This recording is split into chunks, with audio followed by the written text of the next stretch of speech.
Welcome to Lynn Cullen Live, talk radio without the static. Email your questions and comments to lynn at pghcitypaper.com. And now your host, Lynn Cullen. And welcome after a bit of a hiatus on my part. It's Tuesday, and it's July 21st, all of which put me in mind of my sister Susan, whose birthday's in 10 days. Susan, hi. Hi. Why are we talking about that? Well, because I saw 21, and you're 31, you know. Right. Well, no, I'm not 31, but okay. You wish. You wish. I'm going to be 69, man. I graduated in that class of 69, and now I'm going to be 69. Oh, you know, that's interesting, because I saw somebody tweet the other day, I'm 69 years old today. I graduated in 69. I never thought I'd be 69. So there you go. I graduated in 66, and I long passed that. Not long, but yeah. So there you go. Well, I haven't done this since last Thursday. I feel like, sort of have to get more comfortable in the saddle here. Can I begin with by the way, Susan, you're back in Green Bay, right? Yes, correct. Yeah, well, that's good because federal troops are coming to Chicago, so you might as well just stay in Green Bay because the Gestapo's coming. Oh, God. I know. That's the most upset. So let's not go there yet. It's really upsetting. I know. But let's not go there yet. I have another cat story. Oh, good. Let's do cat stories instead. I do. Those of you who missed my last cat story, it was just a cat, that was walking down the sidewalk purposefully about 20 feet behind its owner, who was walking a dog on a leash. So that was awfully cute. And, behavior you don't always see. This involves another cat on a sidewalk. But it's not as cute, if you ask me. So I was walking the dog and going slow because of the heat and the fact that my back was hurting. And I was glad because the dog kept stopping to sniff. And usually that annoys me, but, when you want to sort of take your time, it's, good, he's finding something interesting there. So he had his nose under a hedge. And I was just daydreaming, and he was sniffing. And then I heard the unmistakable, strange, high-pitched yet growling sound that a cat can make, right? Yep. Of warning. A moo. I thought, uh-oh, there's a cat under that hedge. And so I pulled Blue out.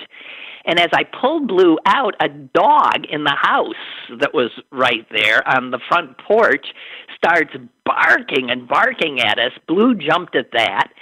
I turn, there's a woman on the porch, and I say, sorry, but there was a cat. I turned,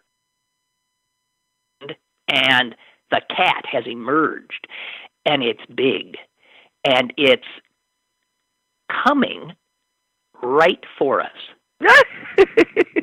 I cannot believe it. We got the dog barking to the left. We got a cat looking like it's intent on killing us coming at us.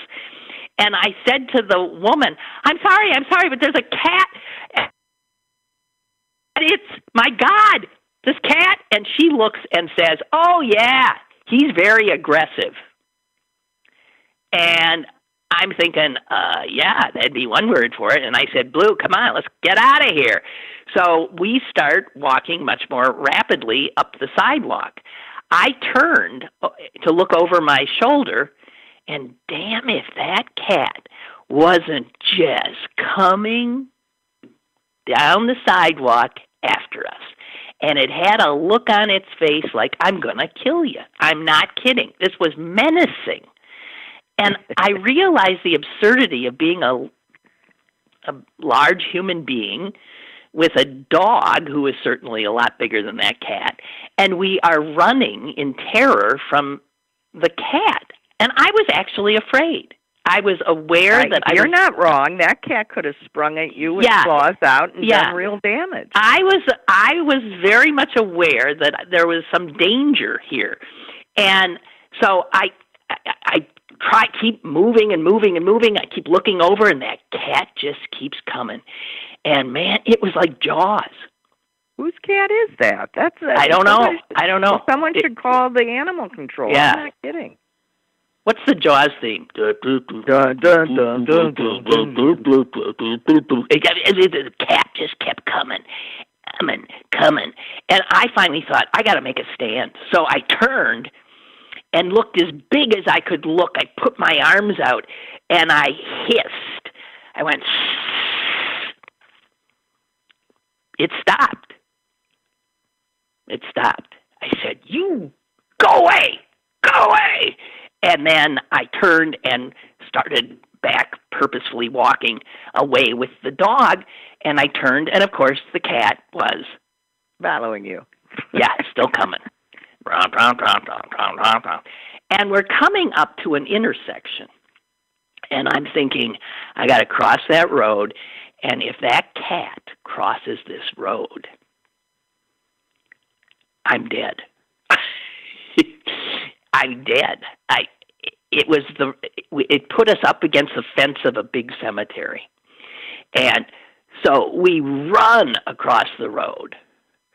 And I'm afraid to look back. Something sort of crashes near us. Blue jumped 20 feet into the air. I did too.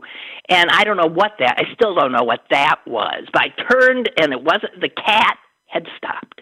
The cat stopped at the corner.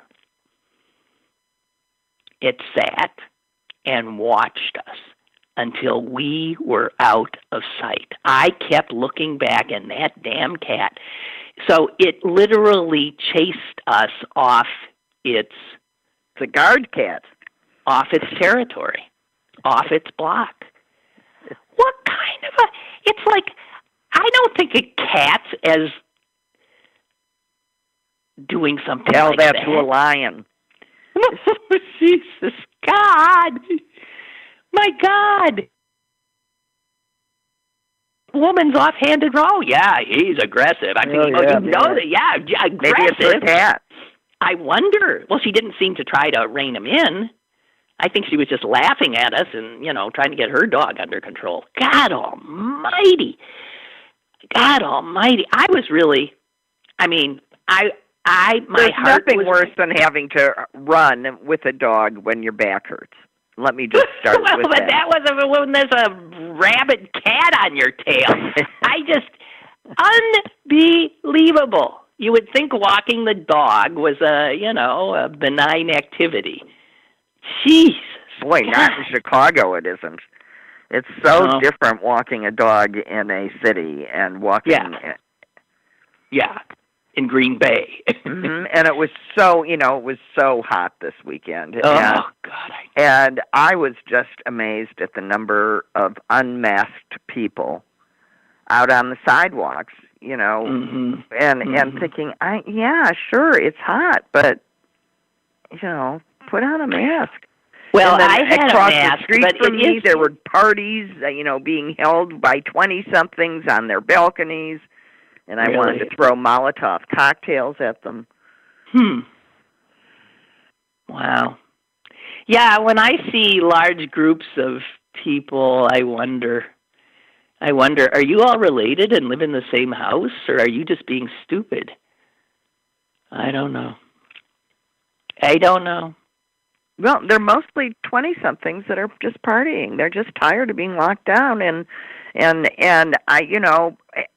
trying not to be too angry at them because I'm trying to think of how I would have felt at 20 if I was told to just give up a year of my life. Yeah. I mean, and I'm much happier giving up a year of my life at this age than I would be if I were 15 or 13 or 18 or 25. But in fact, if you're young, you've got so much time ahead of you. But I know you don't perceive it in the same way. And if you're old, you don't have a lot of time. So losing your freedom to live your life is actually impacts old people more in some respects. If I am losing a year of my active life to enforced inactivity, it's it's a big loss because you don't know. Well, so frankly, that's why I resent the people. What is it? If we all know that if we all masked up, we could get this thing under control in 4 to 6 weeks, and we won't do it. Why? What is it that's stopping us from doing this? And why are the same people who are screaming about opening up the economy the people that won't wear the masks? Why are they actively working against what they want? This is just so crazy to me. I can't stand it. Because they're stupid. They're stupid, and they're selfish. I'm still on the animal stuff. Hang on. I got a nice little thing from Allison here. And she said that all of this stuff, was extremely depressing for her, being stuck in the house. You couldn't even enjoy a walk because of how awful the weather was, blah, blah, blah, throw in the pandemic. Anyway, she says, trying to keep myself up. I painted, tried jigsaw puzzles, but never finished, did a lot of reading, and then I thought, chickens. I bought fresh eggs from local farms, and they're much better than the store-bought. Well, you know that. Yeah. Right? Would you agree? Yes, absolutely. They're delicious. My sister-in-law kept chickens for years. Yeah. Right. So Allison went and got herself some 8 chicks, and she named them Patty, Nugget, Fricassee. Oh, and that's all she told me. Maybe she wasn't into the other names so much. And now they're building a coop.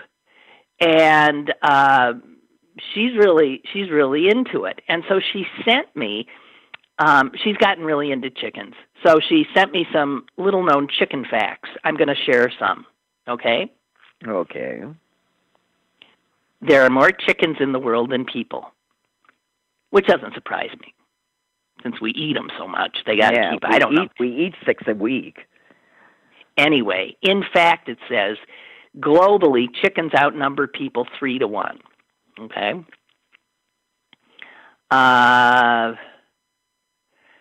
Shell color. Do you know what determines if they lay brown eggs? They're feathers. They're feathers. Their feather color. It says shell color is determined by the breed. Yeah. Okay, so yeah, I guess. So, what do you think the longest recorded flight of a chicken is? What was that? Chicken Run? No, what was that funny little animated movie? That wonderful animated movie about the chickens staging staging a breakout because the chicken farmer was he was not into eggs anymore. He was into, killing them. And don't you remember it? No, I have no. Oh, it was just. Oh, you do. It was so. I want to say Chicken Run, but that can't be it. I don't know. Anyway, and one of the problems is that they can't fly. So, what is the longest recorded flight of a chicken? How long? Not feet. How long did they stay airborne? 4 seconds. No. Well, no. Some chicken.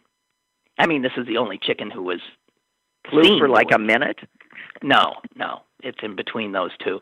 13 seconds is the longest chicken flight. Do you ever wonder how? I mean, a hen can produce an egg in 24 hours. How do you do that?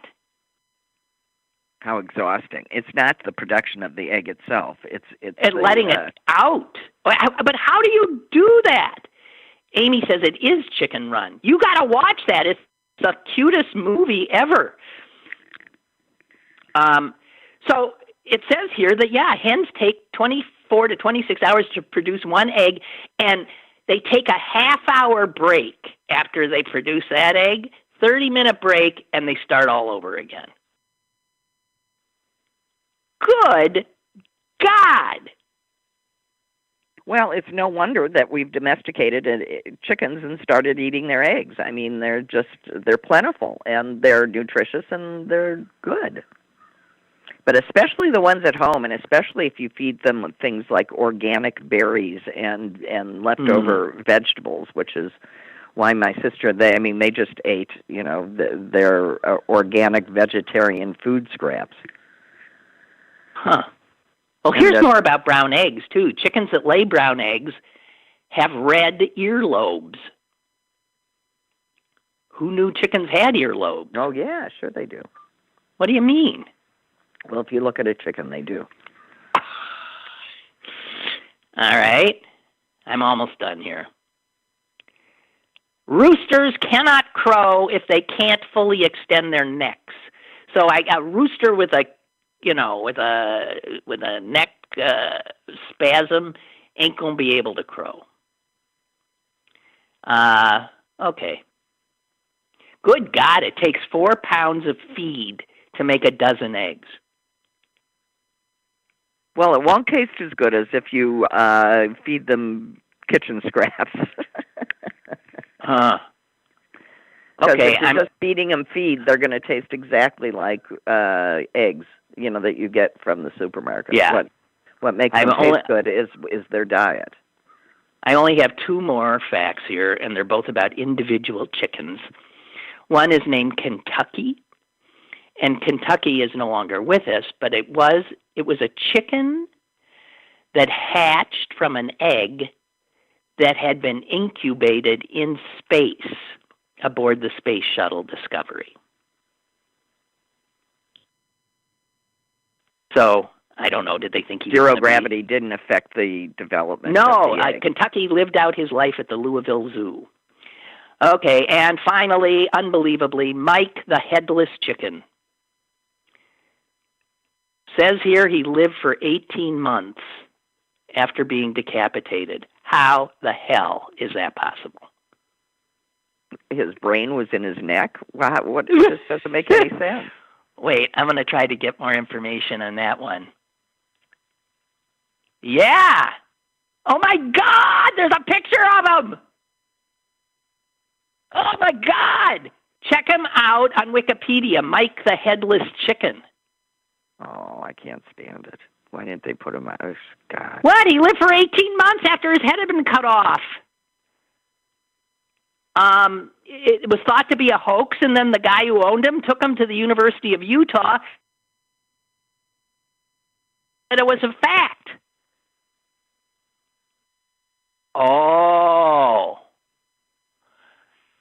That Mike he was still able to balance on a perch and walk. He attempted to preen. Oh, he didn't have a head. He would attempt to peck for food and crow. He kept trying. Well, how did he His eat? crowing consisted of a gurgling sound. And when Mike didn't die, Olson decided to care for him. He fed him a mixture of milk and water via an eyedropper and also gave him worms. Oh, God. It's enough, Lynn, please. All right. He lived 18 months. Okay. All right, that's it. No more chickens? No more chickens. All right. Okay, we did cats. We did chickens. I guess we could do... Oh, God. I guess we could do... Oh. So is Trump starting up his COVID things today? Apparently. Really? And I understand that no health people are going to be with him. He's doing this by himself. Did I see that? Oh, I hope not. No, well, if that's true, and CNN and the others carry it, they should be. I don't know. Well, they'll do what they'll cut away the minute that he's not doing what he said he was going to do. No, because they still love a train wreck. I don't think they will. They'll cut away eventually, but they'll let some of the train wreck happen. They'll wait till he goes, freaking out here or there. But man, speaking of train wrecks, did you see that Kanye West seemed to screw up? Well, because right along with slavery being a choice, now Harriet Tubman didn't actually. No, she didn't free the slaves. Yeah, she didn't do anything. Well, I think he's manic. How they can't? No, he's bipolar. I know he's bipolar and he's in a manic phase. Yeah. So why anyone pays any attention to him? And here again, this is media, but there's nothing you can do because they're going to keep on. He was booed by the audience. Yeah, I think it was, fans that went hoping that they would, he'd sing or do something interesting, and mostly they got irritated and left. Well, I didn't pay a lot of attention to it, but some woman went not as a fan, but to heckle him, and she was heckling him, and he got in a back and forth with her. But, I mean, give me a break. I mean, Kanye West, he's supposedly running for president? I mean, it's just bullshit. Well, right. This is one of those, shiny objects that are thrown out there. Well, how does he think he's going to get on the ballot in 50 states? I mean, he's not going to happen. He was I think all that happened in South Carolina, and I guess he did not get on the ballot there. He's on the ballot, in Oklahoma. Fine, they can have him. Figure. Okay. Of course, Oklahoma is half of its former self, seeing that the Supremes just gave it back to the Indians. Thank God. Okay, so I want to, let's see here. I guess I want to talk about this thing that's scaring me more than anything else, which is the Portland thing. And what I don't get is Chicago too. What? Yeah, but why? Oh, he wants to put him in. I mean, I just don't understand how we can't somehow. The bully stop. wants to go in and beat up a few folks, but how he wants. This is a federal police force. When is the last time? A plain clothes. I mean, deliberately dressed in, in unmarked cars, in black, unmarked uniforms. You don't even know if they are, just, criminals or criminals. Yeah. Turns out they're criminals. Well, what's interesting that I saw is that there are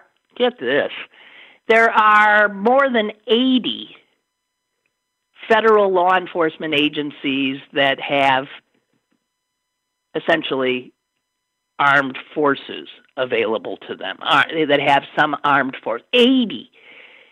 So he's plucking them from these various groups. So in Portland, those unmarked, just says police, they're from Customs and Border Protection, the worst of the worst. They're from the TSA, they're from the Coast Guard, and they're from ICE. And so, they're the thugs of the nation. These are the jackbooted thugs that the right wing has been warning us about. They all have to have such heavy ammunition and to take because on. the government will rise up against its own citizens. Right. And yes, in fact, it's doing that, and they're all for it. That's correct. And I want to ask you, if you're walking down a street or you're at a protest and some guy in camo, totally covered up, grabs you and throws you in an unmarked car, how do you know how do you know what the hell is going on, and how could that? It could so easily be some, white nationalist thug because they dress in the same way. Why would you wear camo on the streets of Portland? It doesn't camouflage you. You're supposed to wear that in a jungle. What the? It's just meant to terrorize, and it's meant to exacerbate. And since Trump put these feds, these thugs in Portland, the demonstrations have gone from a few hundred to thousands. Well, that's how the 53-year-old, Navy veteran guy got beaten up, and he just stood there and took it while they just advanced on him and whopping him and whopping him and whopping him, and he's not doing anything. He's saying, "Remember your constitutional oath." Well, what do you do when somebody those says are fighting words? You start beating them, and then you pepper spray them, and then you push him, and you this and that him, and he broke bones in his hand. But I got to tell you, so he's got all those guys there, and if you want a more aggressive, don't follow the law type of thug, go and get them at Customs and Border Protection and ICE. Those are the big thugs. And they're used to not following, the Constitution and law. They're used to doing things that are unconstitutional. Now, when he did the same thing in the demonstration in Chicago. That was a peaceful demonstration, and the cops, before, I don't know what Trump's planning to do, but the cops just opened up on them, and there were bad actors in there, and they were all carrying umbrellas, and that sounds to me like those are the folks that have no agenda except to create violence.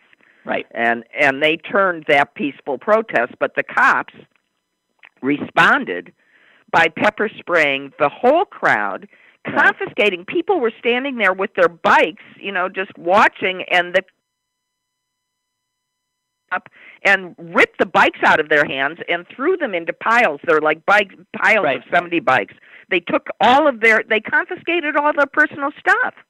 Well, I saw there was one picture of a guy on a bicycle, and he's riding down the street, and one of these thugs actually, rushes him, knocks him off his bike, right? Yeah. And grabs him. What? These are American citizens who are doing nothing but, for the ones that are, the worst that they're doing is what? Graffiti? And this is they were trying to pull down the Columbus statue, but that was not the intent of the protest. The protest was a Black Lives Matter thing, and the interviews that I heard, that was not the intent on anyone's part at the beginning of the thing. When they ended up where they ended up, it was clear that amongst them there were other people that had different ideas, and that had been coordinated. But it was a very small minority, and what it looked like was some of them were supposed to draw the cops away so others of them could climb the statue and bring it down. And the police responded by just wholesale attacking of everybody without any attempt to distinguish between who are the people that were causing the problems and who are the people that had every single constitutional right to be standing there unharassed.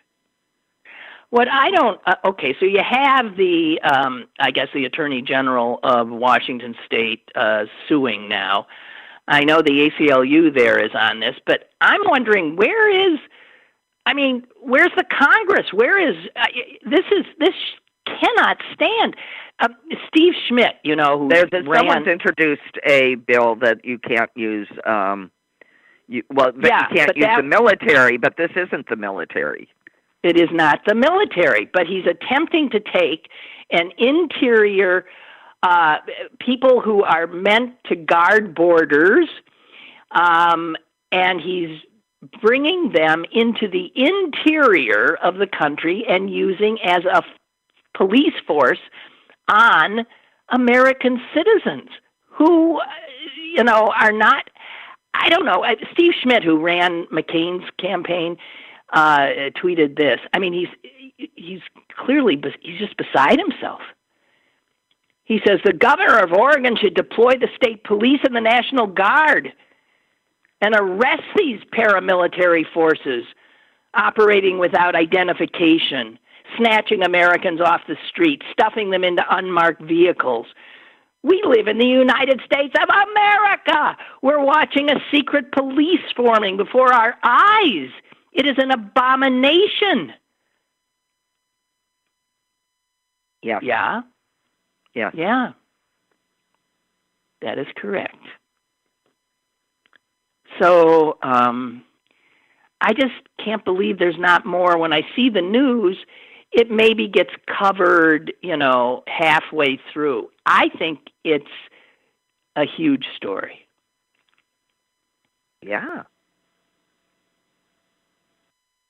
Oh, God. And here's the other story. The latest poll out that says that while 67% of America totally stands with Black Lives Matter, that same 67% is sort of about actually doing anything. Yeah. Yeah.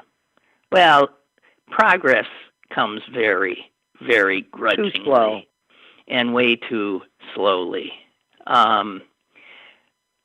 More Steve Schmidt. I mean, yeah. Is that his name? Yeah. Please understand what this means. Heavily armed federal vigilantes who act under no clear authority, who use force provocatively and will not identify themselves, are coming to your town within 120 days of a federal election and at a time when protests are a regular occurrence.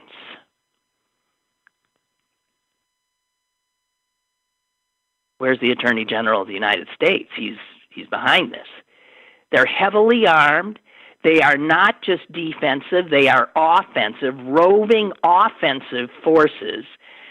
They do not identify themselves. They do not communicate with the people they're grabbing. They don't even communicate with local officials.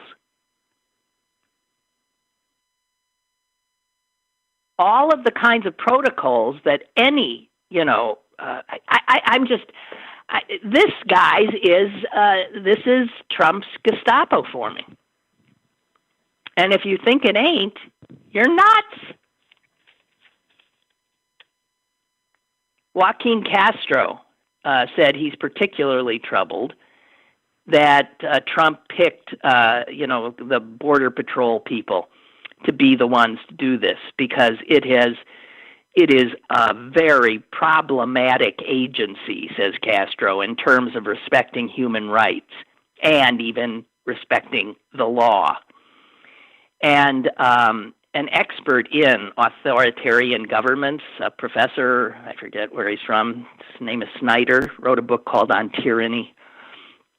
He said, the history of autocracy offers several examples of border agents being used against regime enemies. This is a classic way that violence happens in authoritarian regimes, whether it's Franco's Spain or the Russian Empire. The people who are getting used to committing violence on the border are then brought in to commit violence against people in the interior.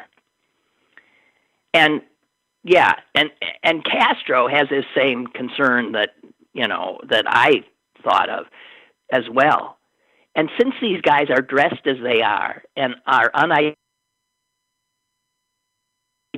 the far-right groups that regularly dress like this could easily masquerade as them. How do you know? And go after their enemies on the left.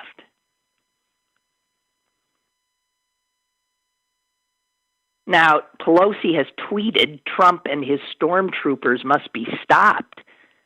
But, Yeah. Can we afford to wait the 6 months until Joe Biden would be sworn in as president? What the holy hell is going to be left of us? Let's talk about chickens. Okay. No. Well, it's just so unbearable. It's so frightening. Well, let's talk about technology. If I sound different, I think Mother's landline just went out again, so I'm back on my cell. So if I don't sound good, that's why. Okay. Well, that's okay. That's okay. Hey, Roger sent me a great quote, and it's from the Jefferson Memorial. So Jefferson is now one of these people who we're looking at a little more with more scrutiny. And even though he wrote much of the foundational documents, the stirring words that America lives by, he did not live by them. So he didn't mean all men are created equal. He meant all white property owner men, right, are created equal. That's what he really meant. But that wouldn't read as well. But he said this, and this is what I want people who think, you're erasing history, you're thising and thatting, the founding fathers said this, or any strict constructionist who thinks that this is what they said, like the Second Amendment. It was written at a time when the Electoral College. These things were for a different historical period, right? If the Founding Fathers were living today, I doubt seriously whether the Constitution would look in a lot like it does, right? Right. I think. Okay, so here's what Jefferson said. I am not an advocate for frequent changes in laws and constitutions, but laws and institutions must go hand in hand with the progress of the human mind. As that becomes more developed, more enlightened, as new discoveries are made, new truths discovered, and manners and opinions changed, with the change of circumstances, institutions must advance also to keep pace with the times. We might as well require a man to wear still the coat which fitted him when a boy, as civilized society to remain ever under the regimen of their barbarous ancestors. Now, when he wrote this, he wasn't thinking of himself as a barbarous ancestor to us, but in fact, he was in some ways. He was an amazingly enlightened man, but not completely. And here he is with the self-awareness to know that in 100 years, 200 years, 300 years, much of what he stood for would not be worth defending anymore, that you have to move on. Why can't people see how complex humans are? So you don't have to, he doesn't have to be, the people who do want to literally wipe out everybody, all these guys, Washington, Jefferson, blah, blah, blah, blah, blah. Look at the totality of their lives and what they contributed, and then make a judgment about them. Now, if you're black, your judgment might be a lot harsher, and I understand that. But people are complicated. They ain't saints. None of these guys are. No one currently is. We got good stuff and bad stuff. I don't know. So what did you think of the letter put out by the that group? I didn't read it. I didn't read it. I am. Something I didn't either. I got aggravated at the whole thing. Yeah, I think that's not. Again, I'm trying to keep my eye on the prize right now. That's the kind of thing that happens so often on the left, and the right loves it, where the left goes, cannibalizes itself, right? We start fighting amongst ourselves. I do find this illiberal lefty crowd maddening, and I've said that for years. For years and years, they've still been doing it. I've said, I don't care if you're coming at me from the left or coming at me from the right. You can't tell me what I can say or what I have to think. Right. So I just have plague on all of them. Right. But you it's have not just as much right, though, to claim that you want to, quote, cancel someone as to claim you want to listen to them. I mean, that happens to be your right. So you can write a letter one way or the other, but as far as I can tell, the only people that are really getting canceled around here sort of deserve it. Well, I don't like the idea of cancel. Susan, that's a right wing again. Suze, I think that's a right wing construct again, which is always what happened to us. The cancel culture. Right. I don't because the right engages in cancel culture. I mean, if it's not. It's when it's what we used to call ostracism, and humans have been doing this kind of thing since day one. Shunning, ostracize, exile. You're not in the group. That's right. When we find that the men, that men are, working out of the powerful man's handbook and raping and pillaging and doing these things, and they're being held accountable. And people don't want to, see their comedy shows or go to their businesses or watch their movies anymore, and they're held accountable. That's appropriate. That's the culture upholding its own standards. Finally, It's appropriate. And what's not appropriate is an idea that I think might actually be somewhat true, that universities do not foster a full range of thought. And but I don't even think that's true. I don't. You know what? It just exhausts me. That we cannot. You know how I feel about this idea that I don't. What you said, I don't feel safe.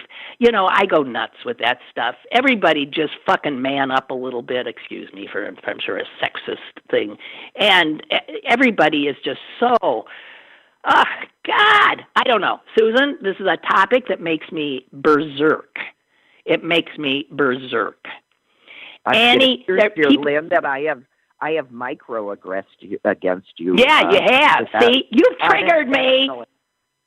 You have triggered me. I made your very own show an unsafe place. That is right. I just, as your beloved sister, I can't tell you how sorry I am. There. Man, there's a really dark sky right over my backyard. Is that possible that there's going to be some rain? I need rain.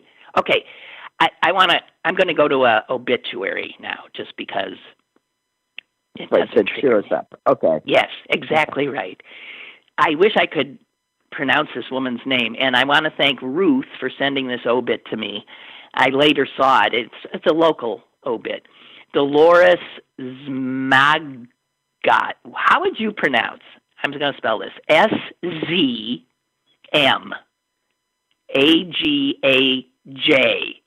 Wow. S-Z-M-A-G-A-J. Jagged. Anyway, this woman, we'll call her Dolores.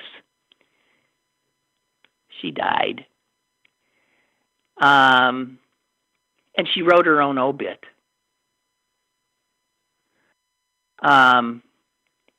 She obviously left some things blank, so her survivors had to fill it in. So she said, "My odyssey lasted 94 years. The trip took a lot longer than I'd anticipated." And she talks about her husband, Henry. And Henry decided to go up and die on me in 1992. The nerve of that man. And I want to get to this part that I thought was so cute. She said, we had 4 children. They all claimed to be my favorite, and I want to set the record straight. My favorite was my Japanese chin dog named Bart. I was known in my community as one of the first career women in the 50s. Being a devout Catholic and 100% Polish, I actually got to touch and speak to Pope John II, and I had the picture to prove it. I could have died and gone to heaven that day. In my later years, my mind started playing tricks on me. I often confused my favorite grandchild, Candace, she won by default since she was my only grandchild, with my favorite niece, Ginny. Anyway, my only great-grandchild, Colton, really was my favorite. I never cursed in my life. However, during the last several years, my favorite phrase of endearment had become, go to hell. To my so-called friends who never bothered to call and check on me when I stopped chauffeuring them around, go to hell. Boy, that felt good to say.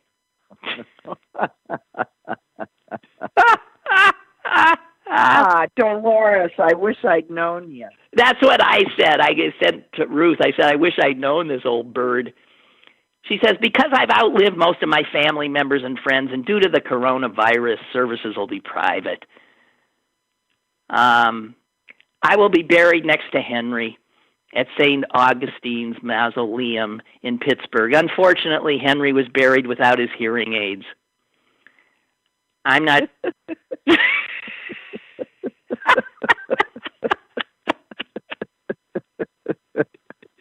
How cute is that? He's going to have to yell at him.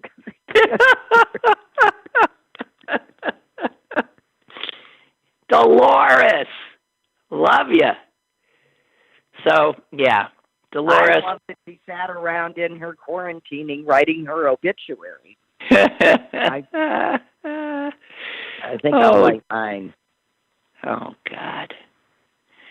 So there's I found this interesting article. It was in the Washington Post yesterday about how we have misinterpreted what Darwin meant by survival of the fittest. And it's very, when we think of fittest, what do we think of? We think of as some guy in a gym. And that's right. We think of strong, physical strength, right? Right. And instead it might be kindness. Exactly right. So, these 2 scientists have written this book. And they say most people assume that Darwin was talking about physical strength when he referred to survival of the fittest. Meaning that talking about the ability to get along, folks. That is absolutely correct. Their new book is called Survival of the Friendliest. And they would argue... Gentlemen, we give you dogs. That's right. Well, they specifically talk about dogs and bonobos who have survived, have had extraordinarily successful evolutions because they are not jerks. Dogs, they say, are Exhibit A. They are the extremely friendly descendants of wolves. Now, sadly, wolves are threatened and endangered in the few places where they still live, whereas dogs... There are hundreds of millions of dogs. And so the wolf, which was the, fittest in terms of, I'm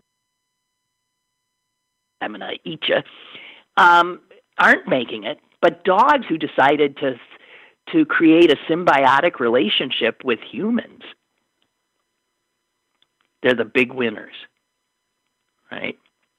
Yeah. And they also say that apparently bonobos, that a lot of people, when they see them, think are chimpanzees, aren't. Chimpanzees are bastards. They make war. They'll rip your face off. Yes, chimpanzees will rip your face off. They can be really violent. They'll even kill one another. It's a totally male-dominated culture, chimpanzee culture. Bonobos, on the other hand, are governed by females. They do not kill one another. They are natural sharers. They enjoy sharing food. They never outgrow their willingness to do so, unlike chimpanzees who will kill you if you think you're going to get some of their food. So they posit that for humans, if we're going to continue to evolve successfully, who says we are evolving successfully? Friendliness is the winning strategy. Well, as long as we're guided, as long as testosterone is all over the globe as it is, we're fucked. Because the way you solve social problems is through social solution. It's not for killing the other or demonizing the other. I don't know. We're capable of such cruelty too. So I don't know. I don't think that cooperative part of us, that teamwork part, that more feminine part of us, it has not overwhelmed the aggressive, cruel, No, it's been killing not. part. Well, I don't know then how we're screwed. Well, I hate to bring this back to where you started, but this is just there. You have it. Trump and his unleashing his thugs. Yeah. When the protests are peaceful enough, handled by the state, and in furtherance of a massive social justice issue, the purposeful setting in of that for that way is the prime example of what not to do, according to what you were just talking about. Mm-hmm. That's right. And we keep doing it. I mean, we'll never learn. Some of the most successful countries are run by women.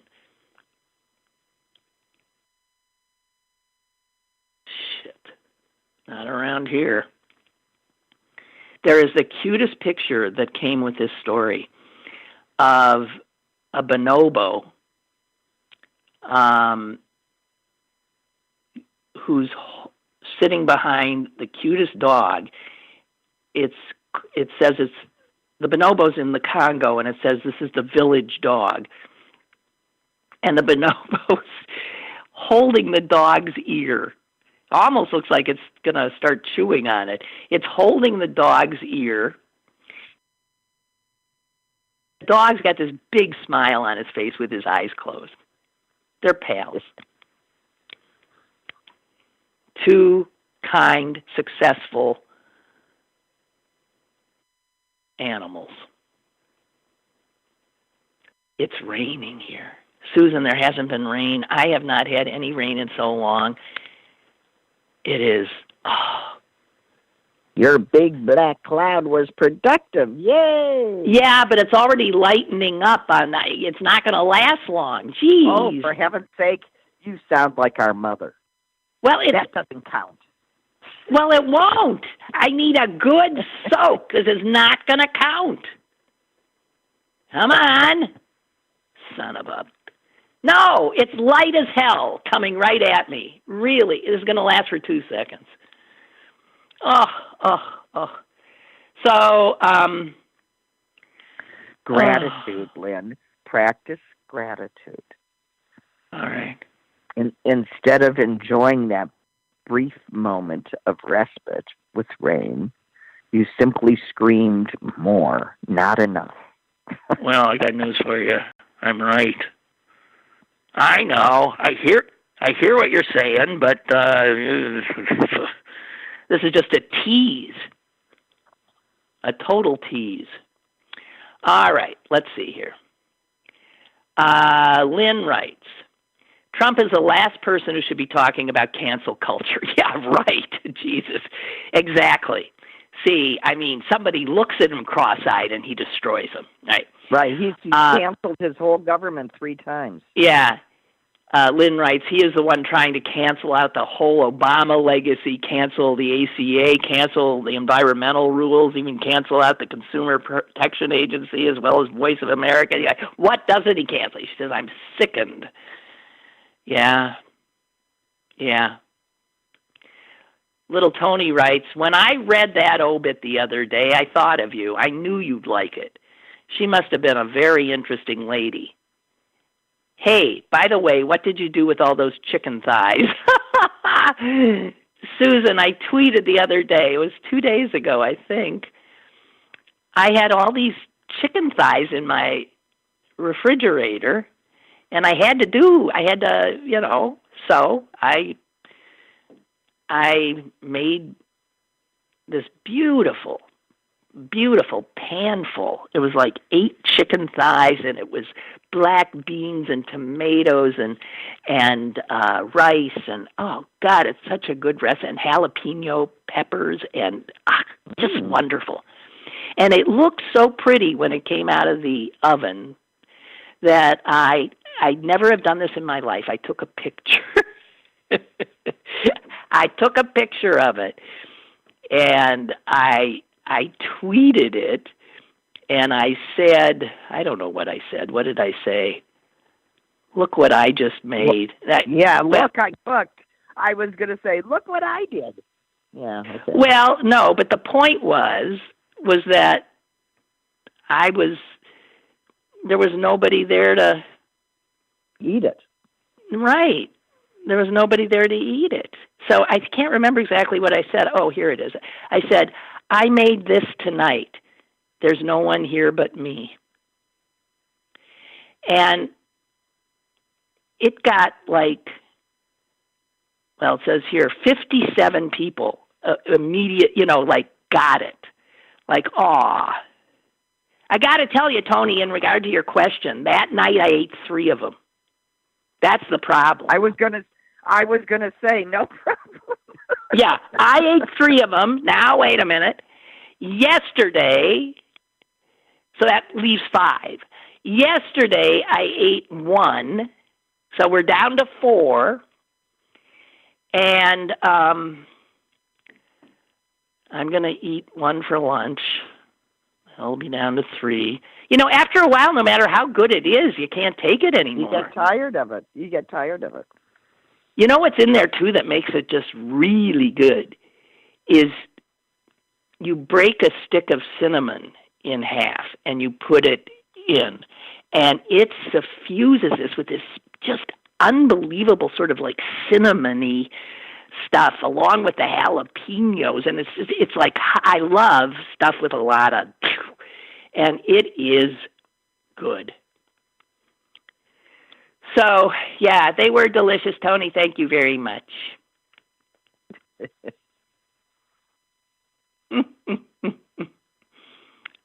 Cooking is, cooking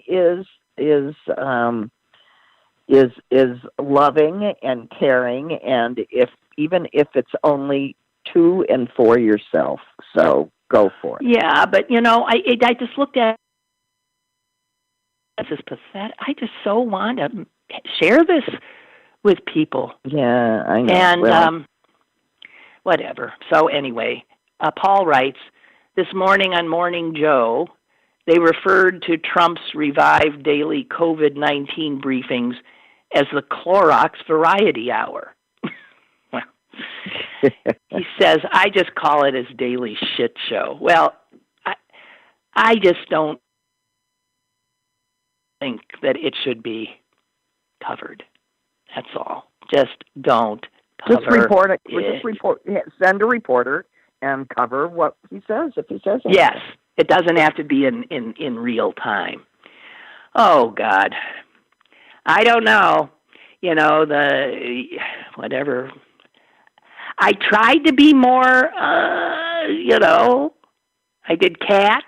I did chickens. I did the end of Western civilization. I did. I tried. No, you did well. It stopped raining.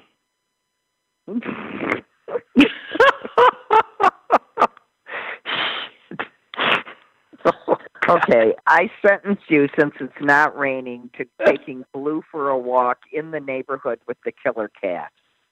I will, I got to tell you, I will no more turn down that block again. That cat is the greatest guard animal ever. Totally terrorized me. I will never, ever go near that place. I got a feeling that cat will remember me. Oh, just pick up a rock. I actually thought, if I would have thrown something at it. I've never, and I love cats. I love cats. But this cat, no, I don't know. Right after we escaped the cat, and I was still like, a car stops and actually backs up to me, and the window comes down. They say, "Hi, Lynn." And I look, I can't see. My eyes are getting really bad. I said, "Who's that?" And they screamed, "Tony and Jan." And I said, "Who's that?" I can't even. Producer pretended he was really a child. You remember that? Yeah. Right. Well, that was Tony. Anyway, so they said, "Hi, how you doing?" Well, it was great to see. I hadn't seen him in, since this whole goddamn thing. And they must think I'm nuts, because all I could say, I said, "Watch out! There's a cat right there on the corner. See that cat? Stay away from that cat. That cat will kill you dead." I did the whole thing. The cat, he was like, I was still hysterical. They were laughing and laughing, and I was not. They probably drove on and said, "Boy, Lynn's really gotten a little strange during this." And I also was sort of freaked. It's okay, Lynn. You were always strange, yes? Yeah, well, I was also freaked and later thought, oh, my God, they recognized me, because I looked like a bag lady. I mean, I had this sort of weird hat on. I had the mask on. How did they even recognize me? Isn't that odd? Oh, but they did. I'm just imagining the mad woman of Shiloh. Oh, God. Damn. All right. Well, Sue, thanks for spending the hour with us. And is Mom okay? Everything okay there? Everything's fine here. Good. I whacked away at the jungle that had become my patio. I was now, I have no right to complain about those people behind me anymore, because that's what my place looked like. Well, when you got back to Chicago, your whole yard was overgrown. But when I'm walking the dog, I see yards that look like that, and I think these people must have, be spending someplace else, and didn't make any allowance, I guess, to have that taken care of. But I'm talking about front yards that look, just overgrown in neighborhoods in which that's simply not allowed. So that's not done. Yeah. Well, I took care of mine because it's not done. All right. All right. Okay. Goodbye. All right. Goodbye. Bye. Bye. And guys, I'll be back tomorrow. I guess pretty much on my own, as far as I know. And I hope you'll join me and even talk to me. Okay. Have a good day.